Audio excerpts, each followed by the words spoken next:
everyone, and welcome. Today I've gotten out one of my 4.5-inch Mandala brainstorms. It is January and I have an aunt that was born in January. So I'm going to take this cute little jelly jar that came in a gift from her, and I'm going to try to mix up a paint called Garnet. Now her favorite color is purple and blue, but you know what? Her birthstone is Garnet. So we are going to make a birthstone mandala today in honor of my awesome aunt, and I hope it's going to be as fabulous as she is. All right, the first thing I'm going to do is try to mix up some paint. I'll come up with a design and then we'll transfer it all over to a stone. If you guys need any help on the beginning instructions, check out the description below. You guys, I have lots of helpful videos down there that are going to slow down the process of how I make the guidelines or how you transfer those lines over to the stone. There's so many things down there that you're going to find helpful. I'm also going to be listing every paint that I use in the bottom left-hand corner. Every time I switch paint, I will switch that. Every tool I use will be in the bottom right-hand corner. Every time I switch my tool, you'll see it change there. I will link all the paints and all the tools and anything you need down in the description, all with links to Amazon or to wherever I bought them. Do your best at making sure you find the best price for you. All right, you guys, here's to a new year and here's to January. For all of my January peeps out there, happy birthday.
Oh my gosh, you guys, this turned out so beautiful to me. I tried so hard to keep it very basic, no top dots, very simplistic, just letting the colors do the talking. And I couldn't be happier with the way this turned out.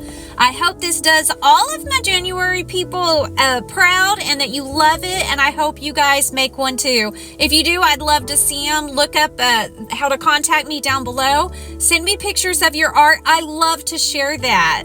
All right, you guys, here's a playlist of more 4.5 inch rocks. And until next time, that's right, rock on.